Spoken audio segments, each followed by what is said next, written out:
Байсенжанов Бекзат Кайратович. Талас районуна караштуу Кызыл Тоо айылында 2006-жылы туулган.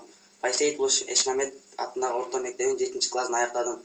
Талас райондук балдар өспүрүмдөр спорт мектебинде 9 коргол бөлүмүндө 4 жылдан бери машыгам. Машыктыруучум Чоро уулу Нурдин агай.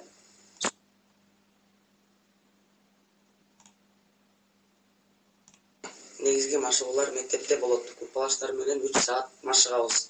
Машыктыруучубуз күнүнө ар кандай оюндун элементтерин үйрөтөт. Биз аны кайта ойноп бышыктайбыз. Бирок мектептеги машыгуулар менен гана чектелип калууга болбойт. Күчтүү оюнчу болуш үчүн дүйнөдөгү мыкты оюнчулар менен ойноп, компьютердеги программалар менен ойноп, оюнду өстүрүш керек. Аяктан кетирген каталарыңды бияктан оңдоп ойнош керек. Азыркы кезде 9 коргол боюнча ар кандай компьютерде ар кандай приложениялар бар. Мен ошонун биринде машыгам. Аякта күчтүү ойногон оюнчулардын оюндары бар. Ошолорду ойноп өзүңдү өстүрсөң болот. Бир гана компьютер менен ойнобостон дүйнө жүзүндөгү адамдар менен ойносоң да болот.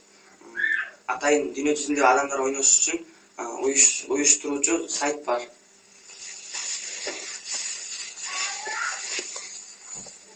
Бул жерге оюнду кирип көрсөң да болот, өзүң ойносоң да болот. Ушинтип оюнду көрсөң болот. Берде 2 адам ойной берет, сен оюнду көрүп үйрөнсөң да болот. Өзүң ойносоң да болот. 4 жыл алдында мектепте ойночук класстар менен. Азыр карантинге байланыштуу үйдө карындашым менен машыгып жатам.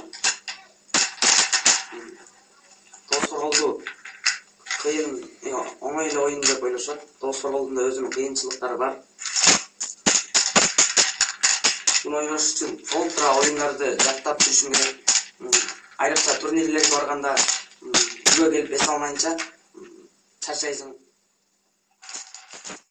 1-2 күн уктап эс алмайынча чарчайсың. Бейиң башың ооруп эс алып 1-2 күн кайта машыгууну баштайсың.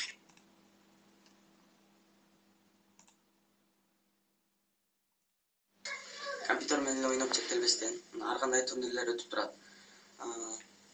Ар кандай турнирлерден адам бири-бири менен ойногон бул башкача бир сезим. Эмоцияга алдырбаш керек. Ал оюнда ойногондон кийин аны записти сөзсүз жазыш керек. Үйгө келгенде каталарыңды оңдош үчүн. Ар бир оюнчунун ушундай запись жазган дефтери болот.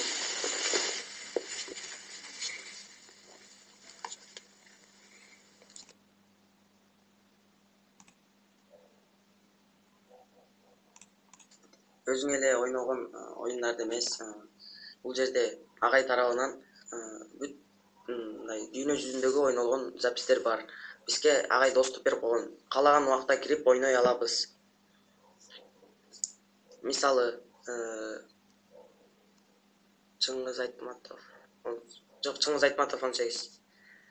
Бул жерде күчтүү оюнчулардын оюндары бар. Биз ушуларды ойноп өзүбүздү өстүрсөк болот.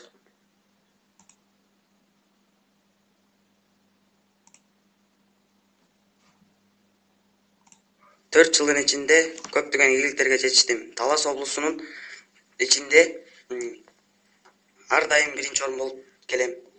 Менин эң негизги сыйлыгым 2019-жылы жаштар арасында чемпионатта 2-чи орун болуп, Азияга жолдомо алдым. Кудай буйрса, дайынданып жатам.